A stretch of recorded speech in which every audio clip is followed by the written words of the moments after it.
Welcome to full council of North Norfolk District Council for July for 2024. And before we formally commence the meeting, I'd like to ask Councillor Beattie. I think he wanted to say something. Yes, if you wouldn't mind. I'd just like to thank everybody who, obviously I got seriously ill a few weeks ago. And when I say seriously ill, I'm very seriously ill. I'm lucky to be here. I'd like to thank everybody who reached out to me and provided support for me. And that's not just on my side, what I call on my side of the political divide, on the other side as well. I had help from everybody. And I really appreciate that. And I appreciate it from the corporate side as well, from Steve's staff and everybody have been really, really good. And I won't forget it. And it really has established my belief in humanity again. And thanks to everybody. And I mean that sincerely. Thank you. Thank you very much.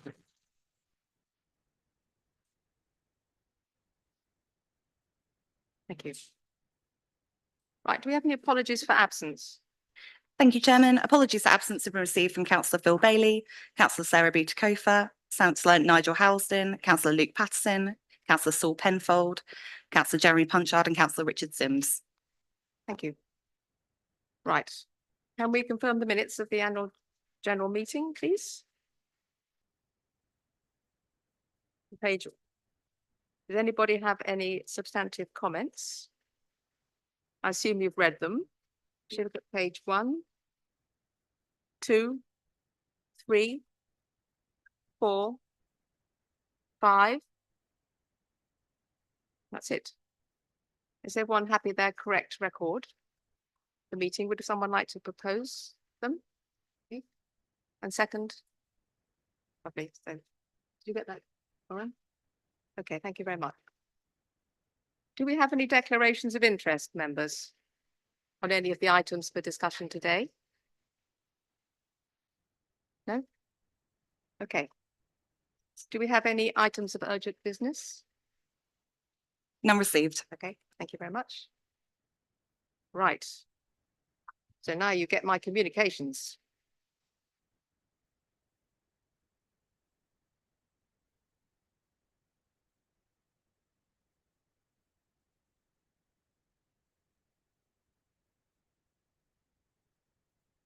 Okay, so the first was the D-Day celebration in Stalham, which was absolutely brilliant. It was an uplifting yet heartwarming ceremony showcasing the incredibly close community in Stalham and the pride in the town. It was really a momentous evening and a real privilege to be invited. So thank you very much, Stalham, for that. The civic service and the inauguration of the Mayor of Kings Lynn. Kings Lynn events are always full of history and tradition. It was a lovely service, and afterwards we had a talk on the Royal Charter of 1537, which renamed Bishop's Lynn as Kings Lynn. It's a very interesting topic, actually. Then we had the High Sheriff's reception, and this was a wonderful opportunity to meet a wide group of Norfolk volunteers and officials. And most notably, I came into contact with the Joe Dix Foundation. I don't know if you've heard of it. It's a young lad who was tragically stabbed to death in Norwich in 22, and his parents have set up a foundation to increase awareness of knife crime and criminal exploitation in Norfolk. So this was a very, I thought that was very heart-wrenching, actually. And I wanted to make people aware of it. Then we had the Armed Forces Day, and I was very proud to present some NNDC held memorabilia of HMS Cromer to the Navy chaplain. And it was a great chance to meet lots of veterans and military history experts. I learned quite a lot that day. And then we had the end of the pier show, which lots of you were at, and it was, I thought, outstanding and really enjoyed that. So thank you very much. That here ended my lesson on the communications front. Do we have any announcements from the leader? Thank you. First of all, I wanted to welcome our new councillor, Kate Leith, to the council. Welcome and congratulations on your first meeting. I would secondly like to thank the electoral services team and all staff members, including those temporarily employed to ensure the process of the election and count were carried out so well here. And we've seen some very lovely feedback from across the political spectrum. Some very heartfelt representation, in fact, from the constituency Labour Party, which very much appreciated. So it was obviously all done so very well. and appreciated by us all. Secondly, we've very pleased to say that we've retained our green flags at Holt Country Park, Pretty Corner and Sadler's Wood, recognising the ongoing improvement and community involvement that ensures those sites continue to be so good. So a big thank you to those staff members involved with those sites day in, day out. We formally received our Peer of the Year award on the opening night of the Peer Show, which of course runs to the 28th of September.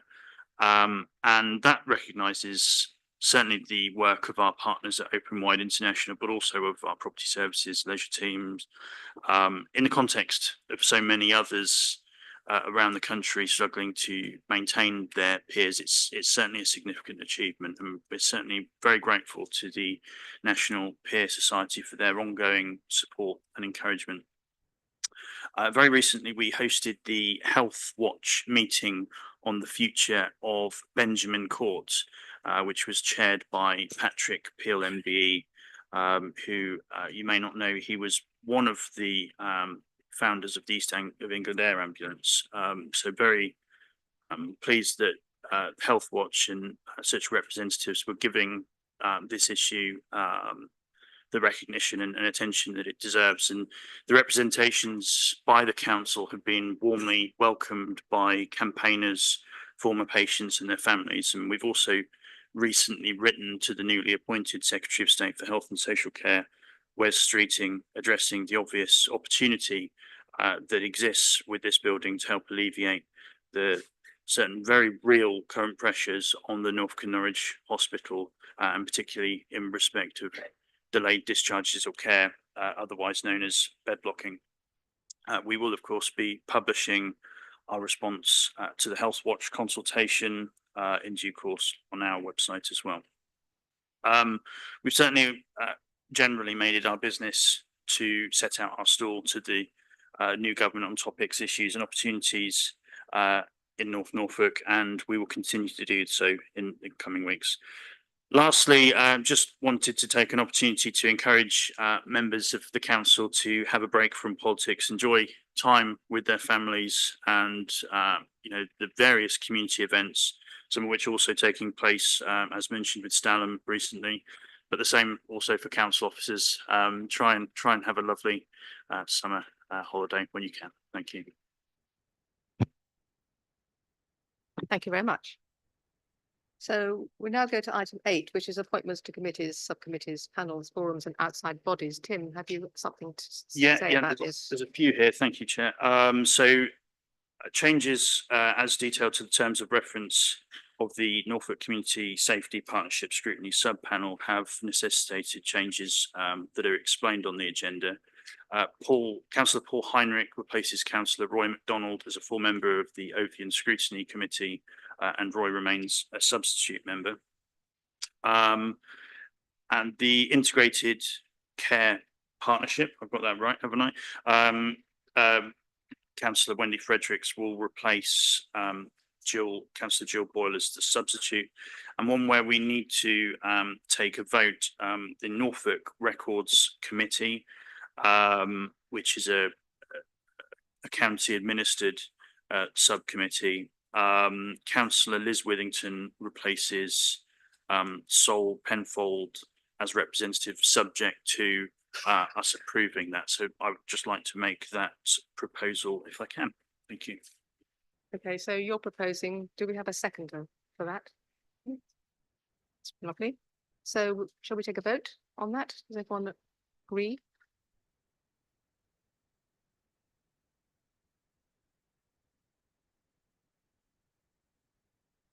I think Councillor Dixon's mind's on other things.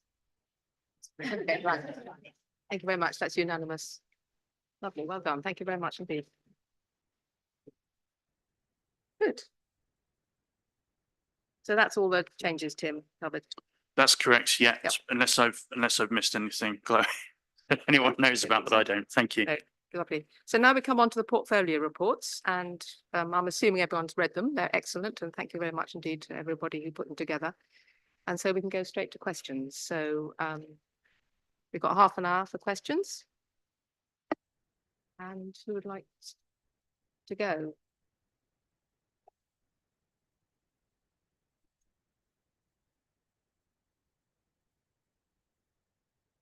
Right, good lord. Like the first day of Harrod's sale here. It's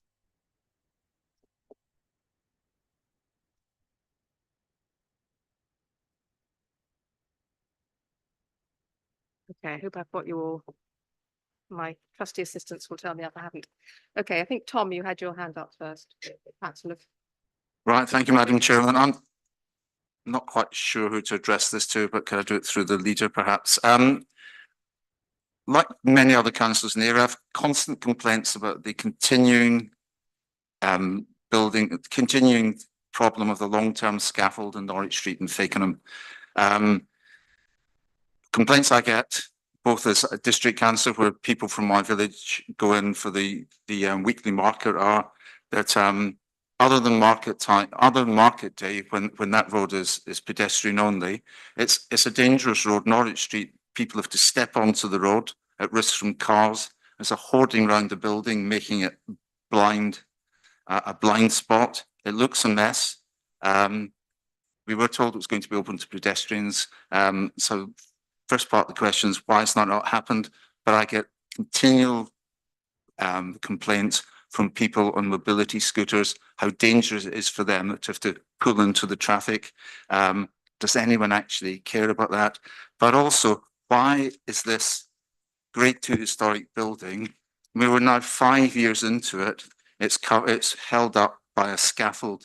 Does anyone actually know about the Historic England's publication Stopping the Rot, which is a step-by-step guide on urgent repairs notices and what to do if that doesn't help anything? So will we continue to do nothing? Why is this building, why is compulsory purchase not underway? Is the building going to be left to fall down?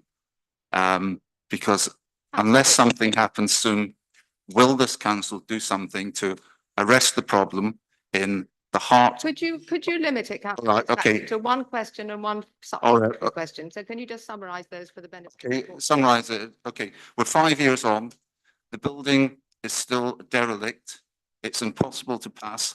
When is something going to be done to arrest this problem and take away the scaffold? Thank you very much. Okay, I'll be pleased to take the question. Thank you for it, Tom. I appreciate the concern that you and other Fakenham members have about this property. Obviously, we'd love to be able to sort it out tomorrow if we could.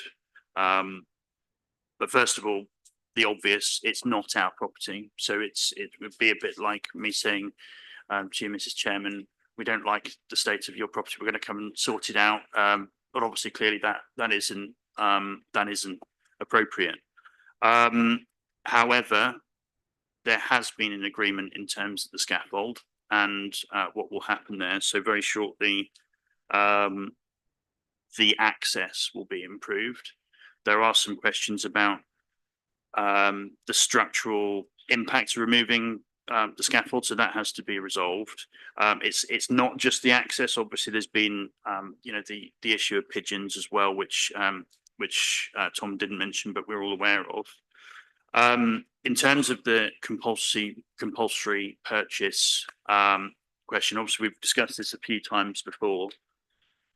I wish it was just A to Z. There have been, there is a little bit of a mention of compulsory purchase in the King's speech, but it doesn't look like it's going to get very quick or necessarily any easier. I think that the narrative has been around making the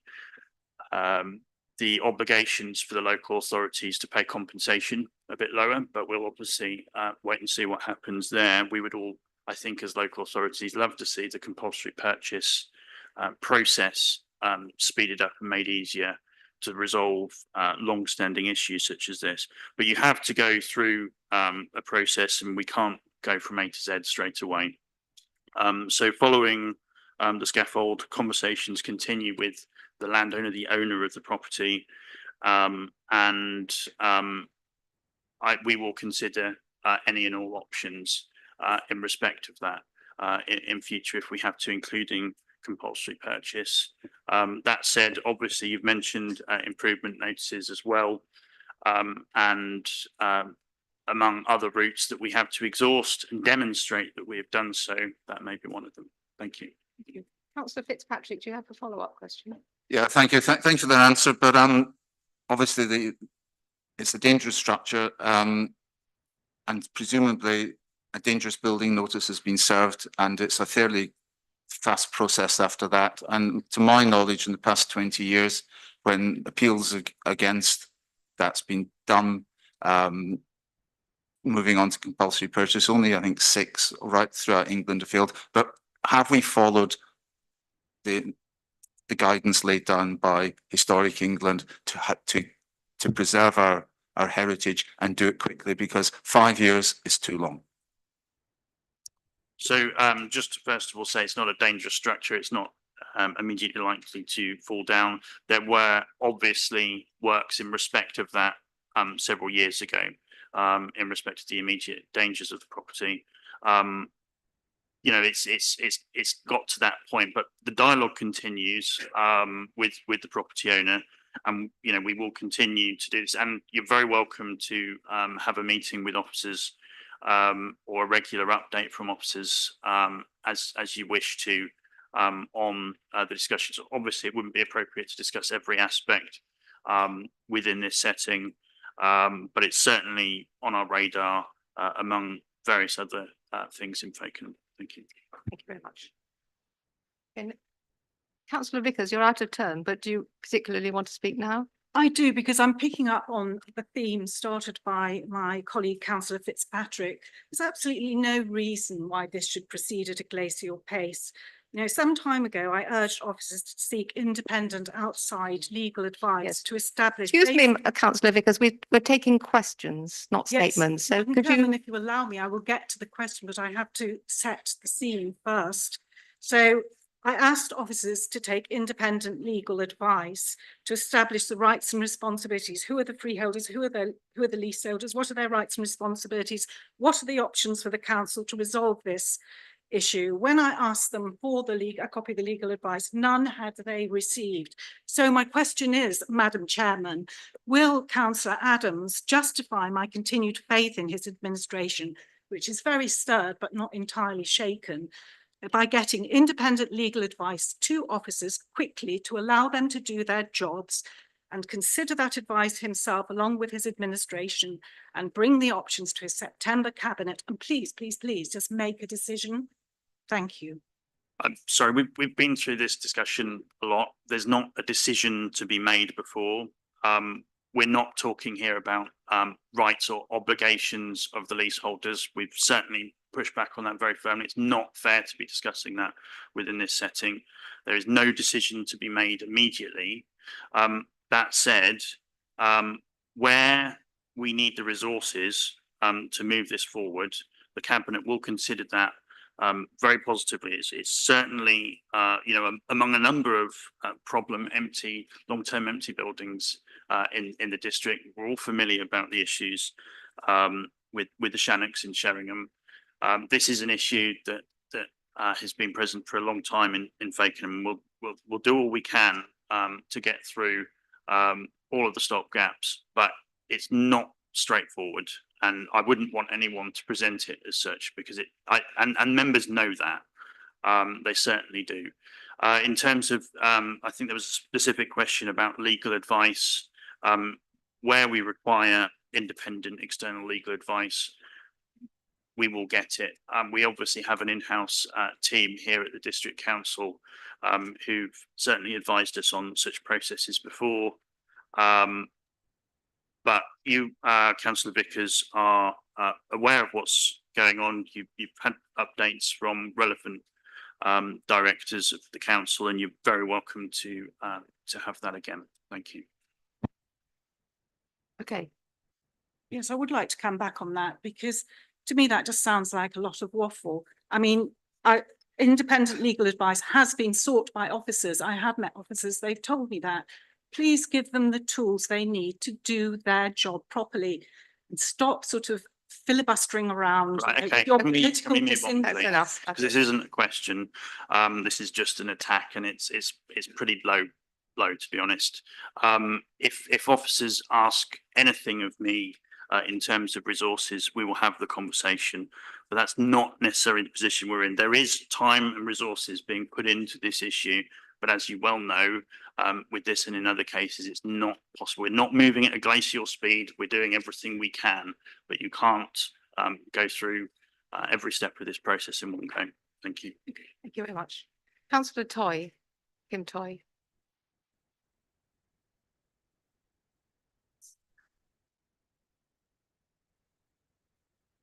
This is a question for councillor Fredericks. Your report that you've put forward indicates that the work on early intervention is increasing. Is this a factor in the improvement to the temporary accommodation figure reduction? And if that's the case, will there be further funding to extend this work, particularly external funding? Thank you, councillor Toy. There's lots in there. So yes, we're doing more early intervention. So we have a prevention team and they're working with shelters and they're working with local hostels as well. And the message is to come to us if you're facing homelessness, and then we can advise you. Our teams are fantastic. They're there and they'll go through options with you. So yes, that is working. We also have conversations to make residents understand that there are different options they can consider. So that's another thing. And we also work with domestic abuse victims and survivors to make sure that their homes are absolutely safe, so they can stay within their homes if they wish to. So we put in measures like panic buttons, and we put in cameras into their doorbells. We're taking a review of our allocation policy, and that's been really successful as well. So, and we're working with our partners, our housing associations as well, to treat the most vulnerable and desperate people that need a home. So we're working really, really hard on the prevention front. As for funding, the funding that comes from that is from outside agencies and the government. We don't have any control over that, and we don't have any budget to make those positions permanent. So we work for year from year on what the government actually want to give us in the prevention grant. So I just want to again say thank you to our housing team, our prevention team, but also you wouldn't think it, but you know, our financial inclusion team, so that they speak to residents and they sort out their benefits and they increase their income so that they can afford their private rent, so we can avoid some of the evictions. It's like, you know, you're chipping away at the mountain, but we're doing the best that we can. We've pulled every rabbit out of the hat. And I think that over last year, the benefits team and the financial inclusion team brought over £1 million worth of benefits into people's pockets that absolutely needed them. So that's a fantastic resource we have. We have the LIFT dashboard that identifies those people that are just about managing or about to go into crisis. And we do work to phone those people and to see if we can increase their incomes too. So we're doing a hell of a lot, and that is reflected in the TA numbers coming down, which I'm really pleased about. Thank you. Thank you for your question. Okay. Councillor Varley. Vardy. Sorry. I beg your pardon. Thank you. Yes, another famous spot, me. Anyway, thank you. This is the question is for Councillor Shires. When the 24-25 budget was set at the February full council meeting, it was only balanced because it included savings of 1.225 million. However, at the time of the meeting, only £975,000 of savings had been identified, leaving a shortfall of 250,000. We were told at the time that these additional savings were still being worked on. Please, can Councillor Shires confirm that this work has now been done and what these additional savings cover? Thank you. Thank you, Councillor Vardy. It's quite exciting when I get a question. So the Overview and Scrutiny Committee have worked with me actually to identify the monitoring of these savings. So when the next period budget monitoring is done, I believe that's September, the tracking of those savings will take part in that report. So when you've had a good look at the report, if you've got any further questions, I'll happily take them. Okay, Councillor Mancini Boyle. Thank you, Madam Chair.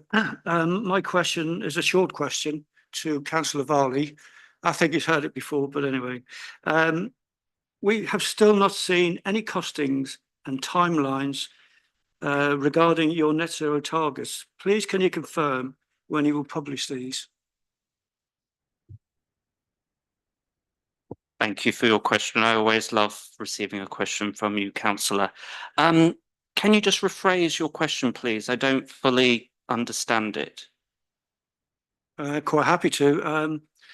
I know you've already got consultation in for the building we're now in to try and get some quotations for some quotes for it, but also the other buildings that I haven't seen any costings for, say, Cromer Pier or any of the other buildings. So, you know, it's been sort of 4 years since I've been asking this question, and I still don't seem to be getting any further on with it. So, you know, I haven't seen any costings of net zero, considering you've got a target coming up pretty soon. Thank you. Okay, thank you for that question. There's quite a lot actually you're asking in that question. We can certainly extrapolate some of that. So certainly, as mentioned within my portfolio holder report, we are in the midst of going through a consultation for this Cromer office. That work's being undertaken at the moment, and we will have costings on that. And that's really important. We need to know, you know, how energy efficient this building is, but most importantly, how much it's going to cost to rectify that. And once we know those, the situation we're in and those costs, we can then decide whether we want to use the 500k, which is our carbon fund. That's always been earmarked for carbon busting projects, but also we can tap into external funds as well. And I'm really pleased to see that they're actually changing the remits on external funding. It's going to be less competitive. So there's certainly funding options available. And it will be the case that once that work has been undertaken, you will get an understanding of the costs. I'll be very brief, Madam Chair. So can you get, my main question is, I know there's a cost implication, but just the report I want to see of when you're going to actually commission all this work. Have you actually been out and commissioned any of this work? For the Cromer office, these works are being commissioned now, so I can't show you the report because it's still being written up. But once I have sight of that report, it will of course go through the due process and that will be shared with members. And in regards of our estates, that is always something we are undertaking. And I can show you some of the work we have done on our estates. Thank you. Councillor Heinrich. Thank you, Madam Chairman. Question for Councillor Brown.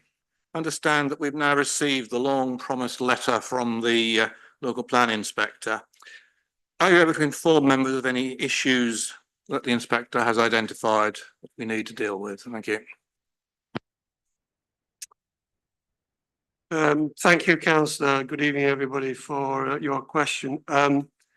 As a matter of fact, by a happy coincidence, I'm pleased to announce that we have finally received the planning inspector's letter following the local plan examination back in March, as recently as Monday of this week. It was due in April, early May, but the letter has been delayed by the calling of the general election. So the policy team are, as we speak, digesting the contents of a lengthy 14-page letter, and more details will be brought to the development committee tomorrow morning, and the letter itself will be available on the council's website. However, I do want to make members aware of some of the content of the letter now that it's arrived, because I'm sure you probably can't wait until the morning. So I've actually made some handy notes. Could you be brief, Councillor Brown, because we have some questions to get through? I know this is edge of the seat. I will be brief, and Madam Chairman, you will be particularly interested as the spokesperson for the main opposition on planning, I'm sure. So the inspector feels we need to do more work before we can adopt the plan, but the letter is positive in that there are clear options suggested by the planning inspector to address the issues. I can report that he is happy with our duty to cooperate and the technical legal support in terms of documents for essential to the plan process effectively. So very quickly, won't take long, 4 main areas. The first is housing need. He is concerned that we need to probably increase our housing target, and in so doing, the method by which we do that needs to be clarified. The methodology needs to be clarified. Secondly, spatial strategy. He is concerned that we need to deliver more housing, particularly in the next 5 years. Thirdly, questions around the approach to small growth villages policy. He has come up with some very helpful suggestions, both in the examination sessions back in March and also in the letter we have now received. And finally, a bit of a niche pickup by the inspector. Following government legislation, our housing assessment of need for gypsy and travellers needs to be improved.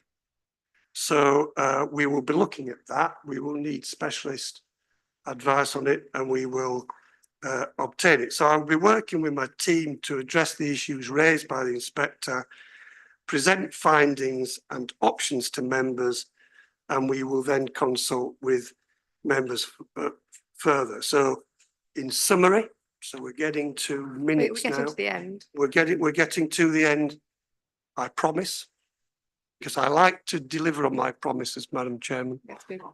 from where I'm sitting. So the outstanding issues will take some time to resolve, because there are also processes which are already fixed, even if the plan was totally compliant. There is at least another 2 consultations with the public, limited though they are.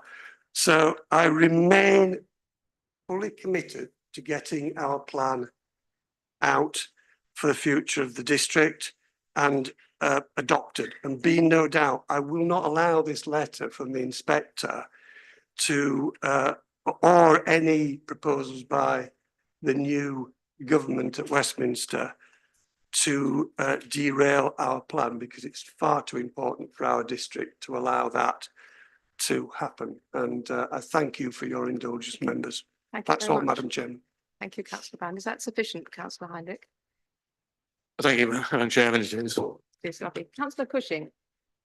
Thank you, Madam Chairman. I also have a question for Councillor Brown on the Fakenham Urban Extension. First of all, I sound grateful to Officer Fulcher, who's been very helpful in terms of keeping me briefed on what's happening with the funding for the proposed roundabout on the Fakenham bypass, which is the prerequisite for this. But obviously, in parallel that, we need to find mitigation for the nutrient neutrality requirements in order to build the 950 houses on the site. So please can you explain what is being done, what progress is being made on that front? What are the details of any proposed schemes and how much will they cost? Thank you. You know, that's a very good question. And I think I'll go back on what I've just said. I don't know whether I can deliver the answer that you're seeking on that, Councillor Cushing. And there's a number of reasons for that, not least that we don't know how much of the work that we've been doing with County, with Natural England, with Norfolk Environmental Credits, and with Anglian Water to ensure that we get the funding from the right quarters to resolve and unlock the roundabout cost, which in some ways has delayed delivery of the project. And I did notice following the King's speech that the current administration do have some different proposals for dealing with nutrient neutrality. They have identified that the insistence of the previous government to resolve these before planning permission was granted and development started has simply not worked by any stretch of anyone's imagination. So I think what we are about to move to is a scheme, hopefully to be legislated by the government as soon as, where these matters can be dealt with in and amongst or after granting of planning permission, either by condition and certainly probably by Section 106 planning agreements, to unlock sites which we have, as you all know, been sat on since the 16th of March 2022, when we were all slapped with the embargo on new residential building that creates overnight accommodation. But if you do want any more detail than that, I'm happy to provide it, but I'll have to provide it to you in writing. Well, just as a point of reference, Councillor Brown, I always ask very good questions. I'll be the judge of that, Councillor. But if follow-up to that, I mean, this question is really simply, when do you think we might have an answer? Because obviously, it's been, the site's been there 2.5 years, and we haven't been able to do anything. Well, I think our constitution dictates that we provide you with an answer in writing within, is it 10 working days? No, it wasn't. The point I was making is, do you know when we'll actually, this administration, or you think there might be some clarity around the issue, around nutrient neutrality? Yeah, okay. Well, maybe I'll put a call through to the Environment Secretary at Westminster next week and say, you know, when's your timetable, and then we can resolve it once and for all, perhaps. Okay, I've got time for one very quick question. Councillor Toy, you're next. No, not sorry. Councillor Boyle. Thank you, Madam Chair. My question is for Councillor Blaithwaite. Will you be giving the Haysborough petition due consideration by Partnership East and Coastwise, even though it doesn't meet the criteria for further scrutiny by the Overview and Scrutiny Committee? Thank you. Thank you very much, Councillor Boyle. I have reviewed the petition myself. We are taking it very seriously. Though it doesn't meet the criteria, anything that comes from Haysborough is always treated with due heft. It doesn't meet the criteria we were looking for overview and scrutiny. However, Coastwise and the Coastal Partnership East have been made aware of this petition and are considering it. I would also just like to take this opportunity to say that there was the actual petition conflates protection of the Norfolk Broads with the sedimentary transfer from Haysborough. And I think that isn't accurate, but we are taking all into consideration. Thank you very much.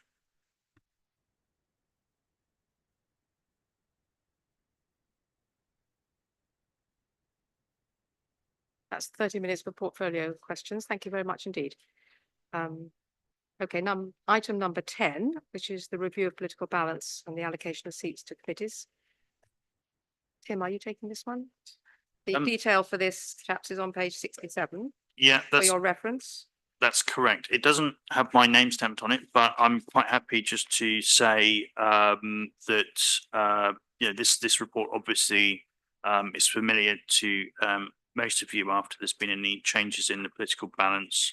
And as you can see, there aren't fundamentally any significant changes. So I would propose the recommendations as read, items 1 and 2. Thank you. Has anyone got any points to raise on this? No? Okay, so do we have a proposer? Propose that. Thank you, Chair. Okay, and a seconder? Yeah. Okay, lovely. So shall we vote on that? Everyone in favour?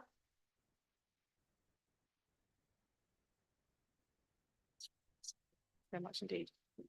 Okay, so now we've got the recommendations from Cabinet. I'm assuming that you've read all these in detail so that we can go straight to questions. So first of all, we have the recommendations concerning the outturn report. And secondly, the Treasury outturn report. And thirdly, the debt recovery. So we have two options. We can take these all on, vote on these en bloc, or we can vote on them separately. Do members have a preference how we do this?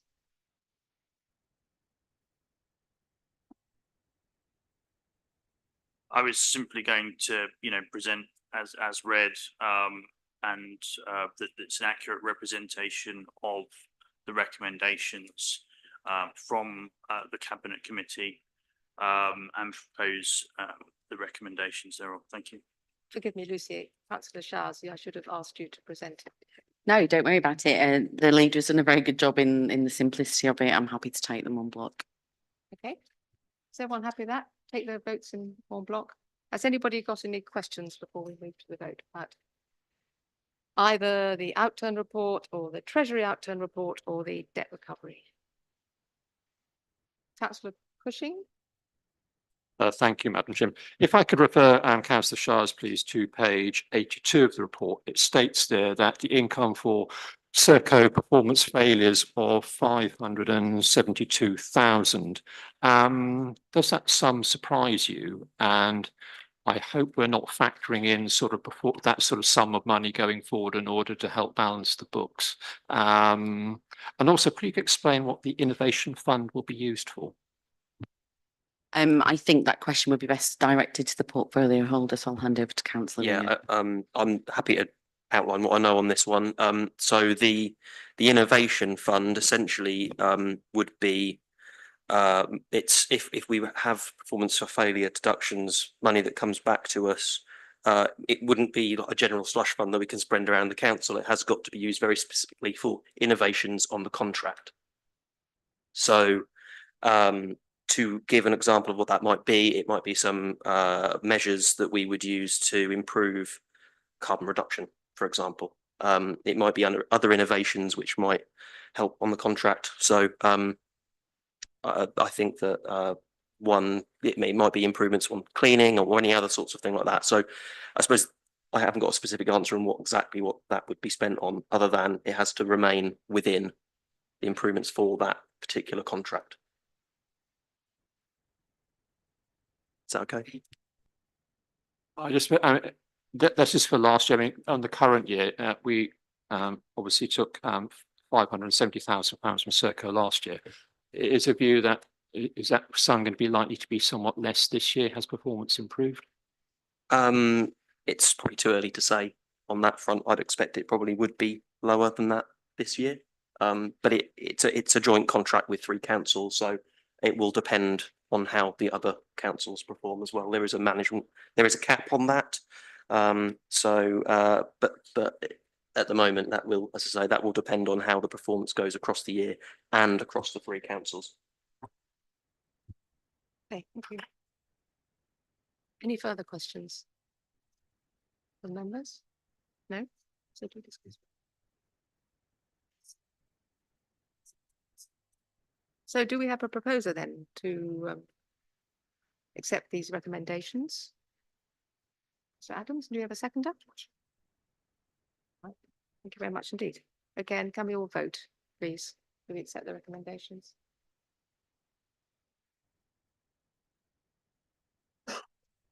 Unanimous. Yeah, lovely. Thank you very much. Okay, this brings us to recommendations from the, we have the housing benefits. We've taken that separately, aren't we? The, no, we didn't, no, that's fine. Okay, all right. So now we have recommendations from the Overview and Scrutiny Committee. Councillor Dixon. Thank you, Madam Chairman. Yes, that relates to the meeting we held last week on the 17th of July, and unusually, those recommendations haven't been finalised. So I think the safest option today is to defer them to the next full council meeting. Okay. Thank you very much. Right. So that brings us to the recommendation from the Governance, Risk and Audit Committee from the 26th of March. And is that Councillor Boyle? Is that you? Yes, yes, it's Yeah. me. So, Would you like to introduce it? yes, Okay. I was, we discussed the reports and we were happy to put them forward to you. As agreed. Okay. Right, has everyone had a chance to look at these? Yep, so should we take them together? Yes, so if we take the two together, the anti-money laundering policy and the counter-fraud, corruption and bribery policy. Okay, so I have a proposer for that. Thank you, Councillor Boyle. And do we have a seconder? No shortage of seconders. Lovely. So can we have a vote on that, please? Are we all in favour? Very much indeed. Super. Good. Do we have any questions from members? None received. Okay. Any opposition business? None received. Any notices of motion? None received. And do we feel it's necessary to exclude the press and public? No. And do we have any private business? No. Well, that looks like it's come to the end of the agenda. And thank you very much indeed. We will get home for an early supper. I can't.